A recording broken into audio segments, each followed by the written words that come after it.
This is a story of our vacation to Montana in June 2011.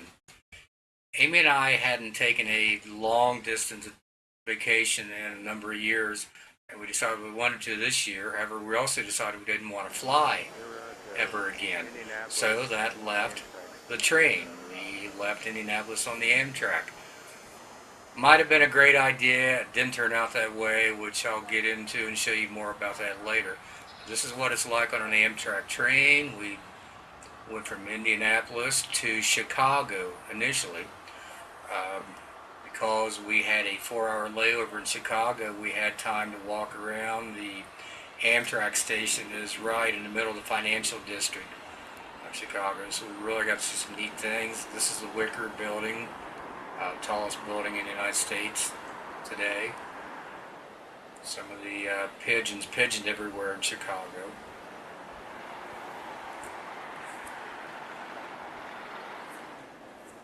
Some of the big, that's the Chicago Board of Trade building. Federal Reserve is the building on the right. Here we are back on the train, and here is Amy trying to mollify me a little bit. Here, honey, have a beer. I told you I'd mention more about the why it wasn't a great of an experience. This is why. We're in Minnesota at this point. Historic record flooding out that way because of the heavy snow and rain in Canada and the Great Plains. Here we are at Minot, North Dakota. This is the train we were on. Now, in a second, you're going to see some images from inside the Minot train station. These images have some historical value, perhaps, because they were probably some of the last images taken of this train station in the condition that you see it in now. Fortunately, a few days after we went through, Amtrak had to cancel service on this line because they could not hold the floodwaters back anymore with the levees and things. There was just more flooding coming. So a few days after these images were taken, this is what the train station looked like in Minot. We ended up coming back on the bus because we could not get a train back.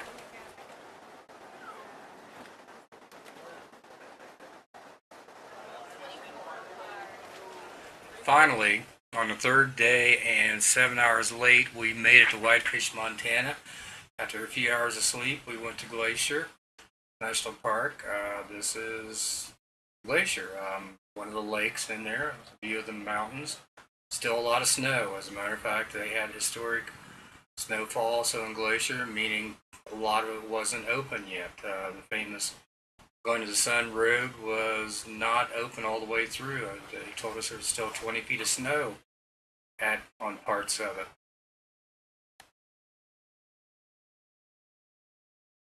Here I am just resting and enjoying a mountain stream. This is one of the lodges there on Lake McDonald. Now this vehicle you see is one of these buses that operate. These are very old buses. They were restored and updated a few years back and still used. This is inside the lodge.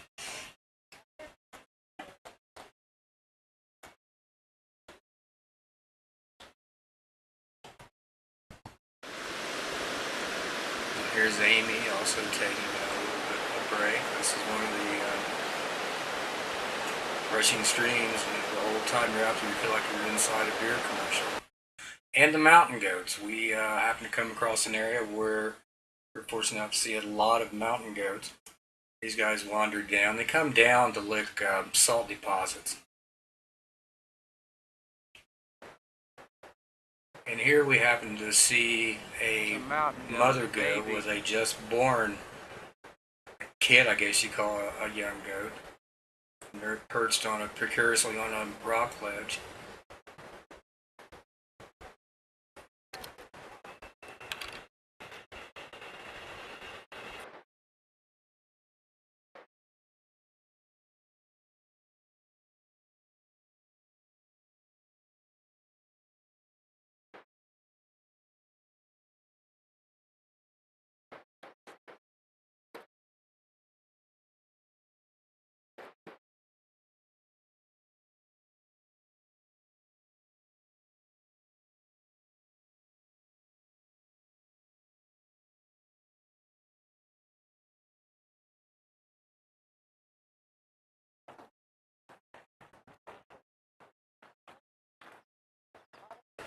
even though it's called Glacier National Park, there's not a lot of glaciers. Unfortunately, they've melted over the last 50 or 60 years. They blame it on climate change. This is one of them that you can see from going to the Sun Road. And here's Amy, who she wanted to know what it was like to walk barefoot in these icy waters. So I couldn't talk her out of it, so here she is. Here we are on the second day at Glacier National Park, some more images of it. Most of the day here we spent on a boat trip around Lake McDonald. There was a park ranger who talked about the geology, the history, the animals, the plants of the area. And that was pretty much it for that day.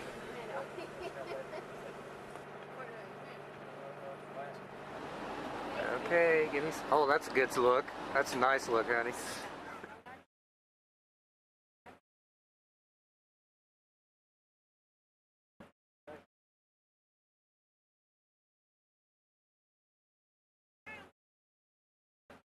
In 2002, they had about 7 fires in the park during the summer. We burned maybe 27% of what was burnable, which is heavy duty. Now, why was 2003 a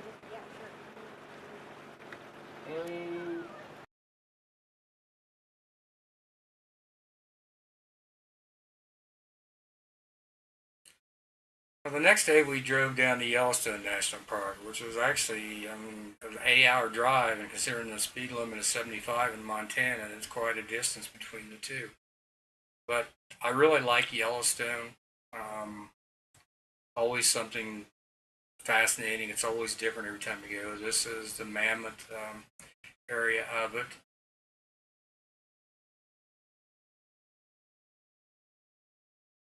It's the village down there. I mean, restaurants, lodges. That's where the park headquarters are.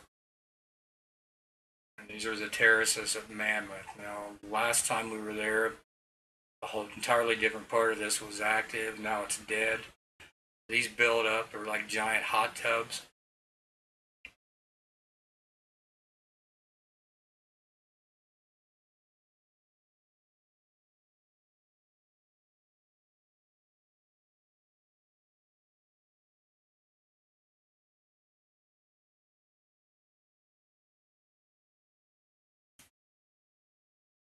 And some more of the formations at the terrace area.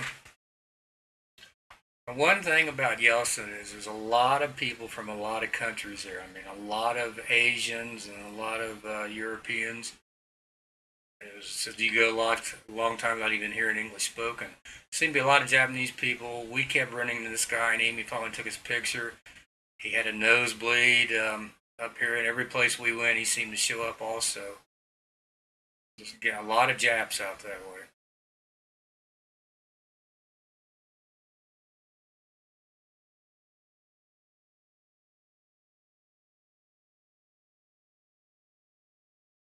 And again, one thing about Yellowstone is like every place you turn to look, there's something new or different going on. And one of the things everybody wants to see, and you see very quickly at Yellowstone, are the bison. Here's an old lone guy, apparently a rogue buffalo, wandering along the road by himself. And we saw this in a number of cases. They're a herd animal, and this is usually an older one who's been thrown out of the herd. You can see he's losing his winter coat.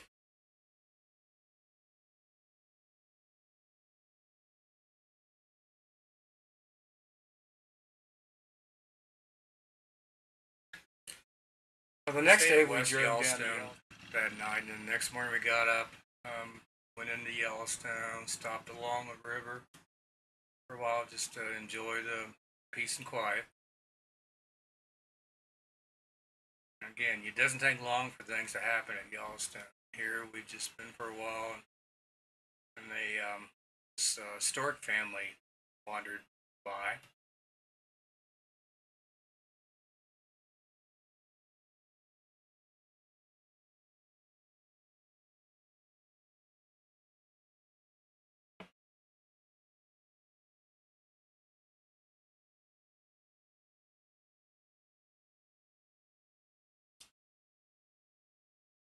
drove on to another river. I think this is the Gibbons River, where we stopped for a while.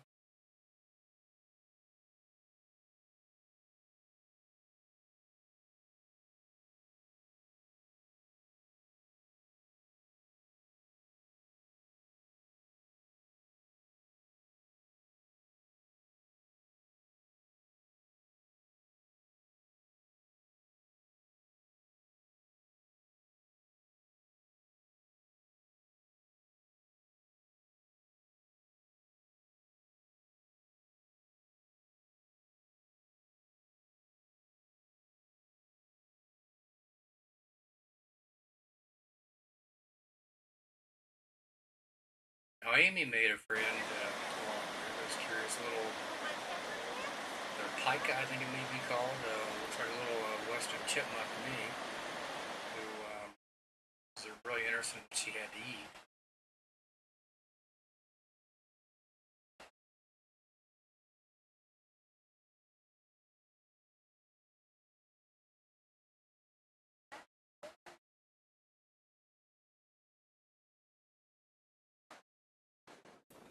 Now we headed south. Yellowstone is like in a big loop, but there's like two loops, the south and the north. We run south, stopped along the river again, and these folks came by and wanted to just parade right by us.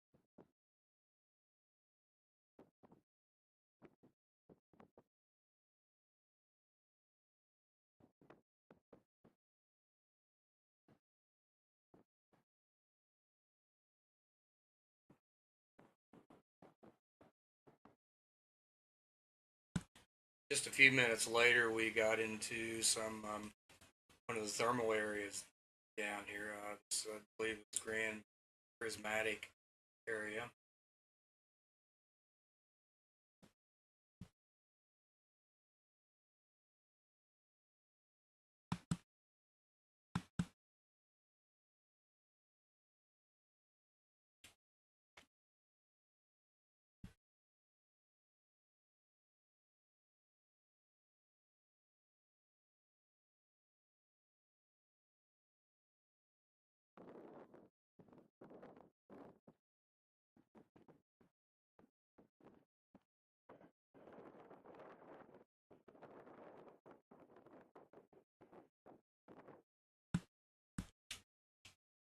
After that, we got to the fountain paint pot area. These are just bubbling pools of say mud. One thing you can't tell here is the odor. It smells strongly of rotten egg, sulfur. Most of the areas around here.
geyser. I think it's Firehole Drive. What this area is called. Just a lake that's boiling. Number of geysers. And again, there's if you get tired of looking at natural formation, there's always an animal you can look at that's doing something interesting. These two birds are having a great time.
Prismatic means forget my color.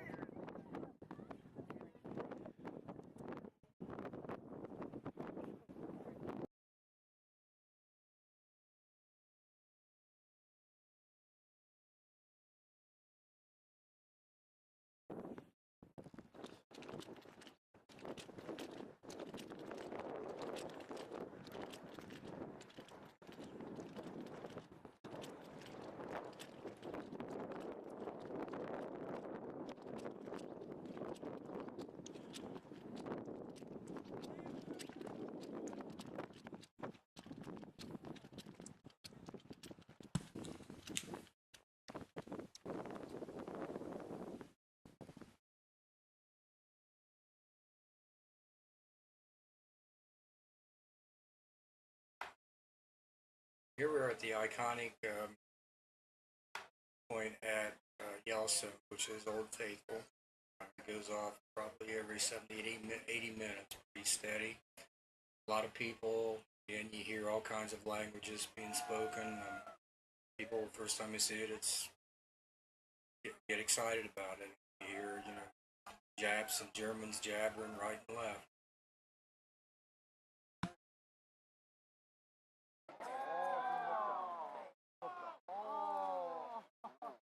Okay. Akan menggunakan.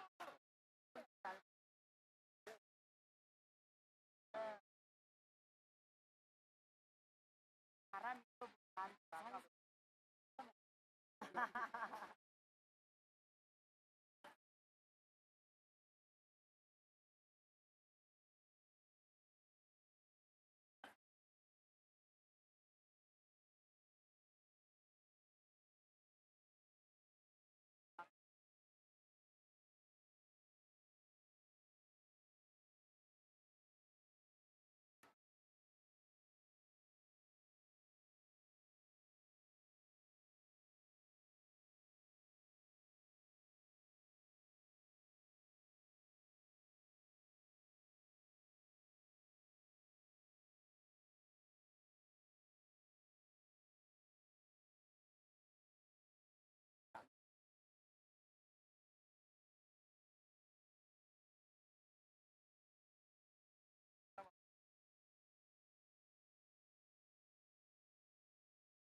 after we left the Old Faithful area, as always happens in Yellowstone, we went along the ways and saw these two wolves just, by themselves. Just kind of looks like dogs almost that would hang out together.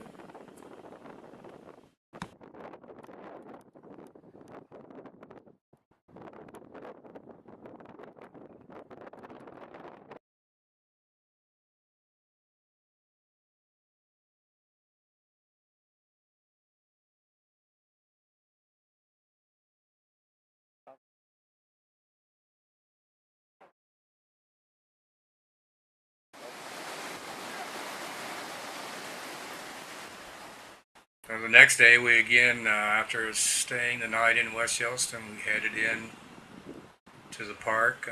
Another stretch, stopped and just kind of chilled for a while.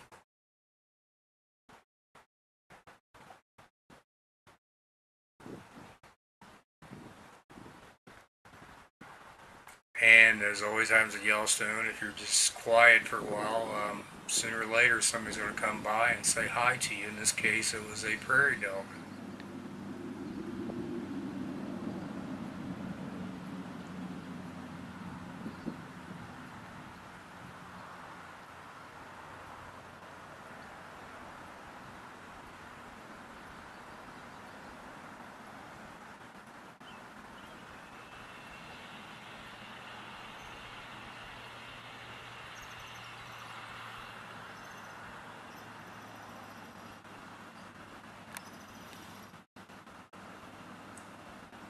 And no sooner had the prairie dog got bored with looking at us than somebody else decided it was to come into view.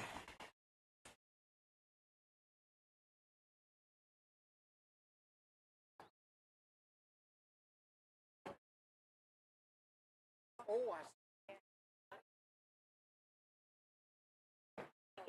yeah.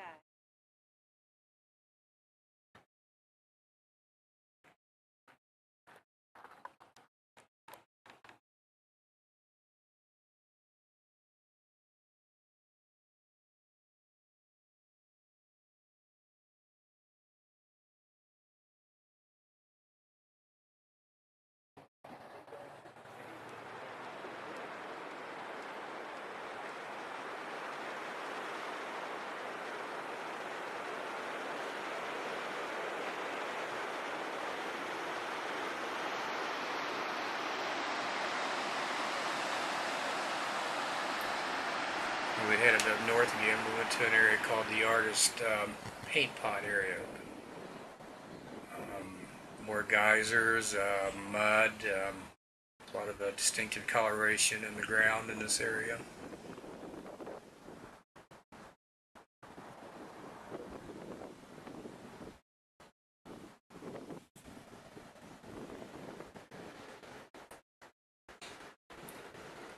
Again, the water is so hot that it's boiling here. In some places, the water is crystal clear, like here, and other places it's muddy. Every place you go is different, and it changes every time you go.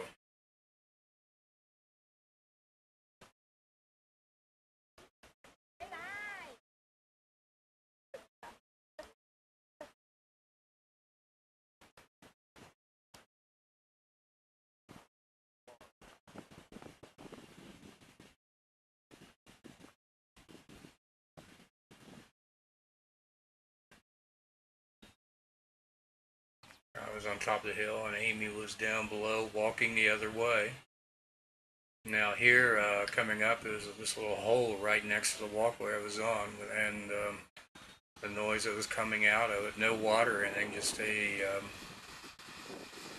noise that you're hearing now.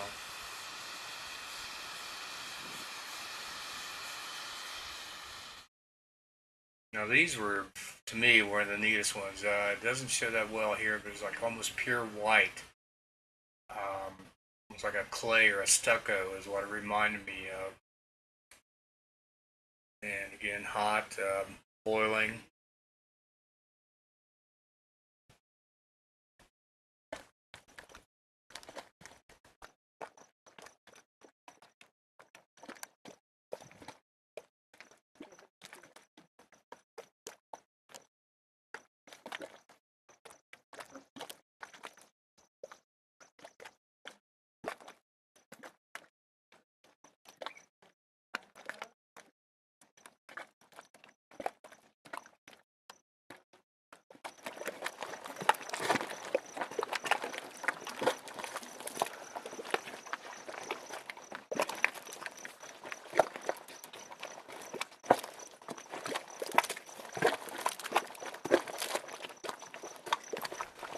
next area we're coming up to here is called the Norris Geyser area. Probably the largest collection of geysers in the park.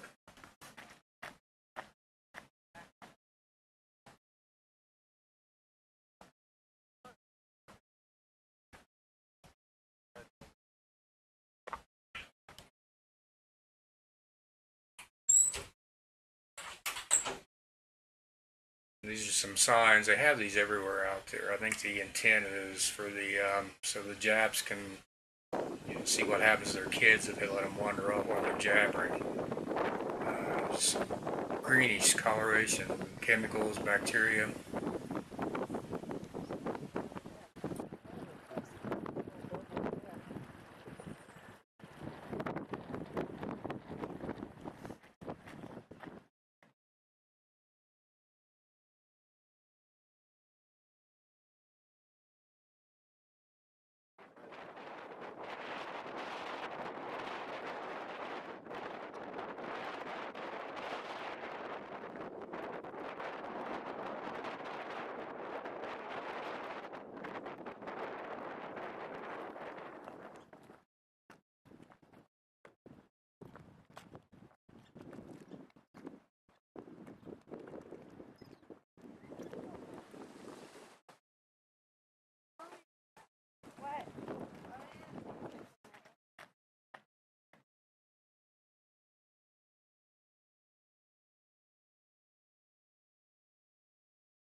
The next area coming up is called the Grand Canyon of the Yellowstone.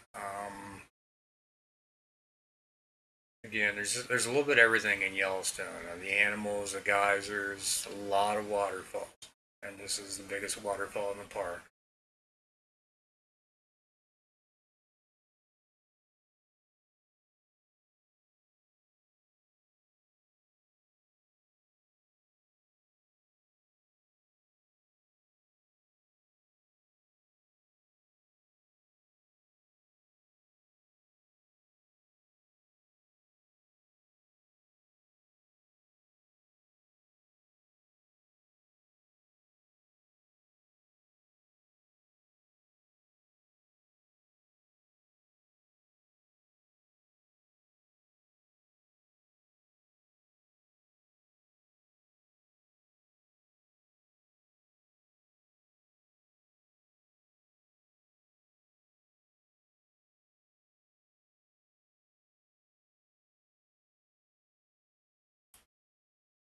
And we're heading out of the park at this, and this is the northeast corner of this. There's a wall of this, and volcanic formation, crystallized area.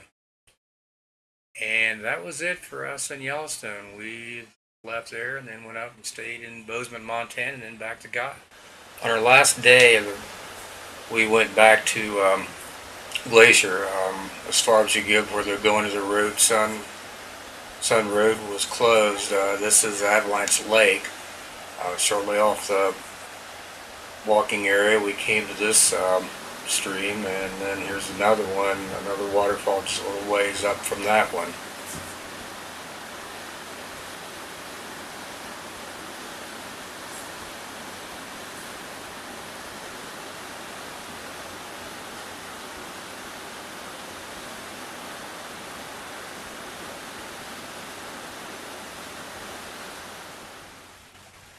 And the interesting thing about Glacier is, right, not even just the other side of the trail was this other waterfall that led into that raging one you just saw. Shortly after that, I noticed something coming toward me. I looked, and this small mule deer was walking down the trail toward me. She didn't flinch one bit, just kept coming, kind of gave me a little glance and kept on going.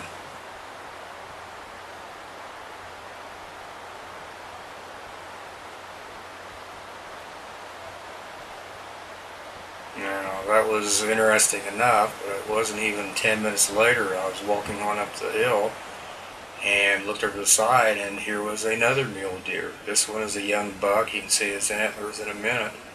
One thing you may notice, both these animals are very skinny. It was just, winter had just ended in mid-June at Glacier, and they're down here just getting their food. Now, the walk up to Avalanche Lake itself took about an hour and 15 minutes. It was uphill most of the way, a lot of mud, running water to go through. Once you get there, this is the view that you see.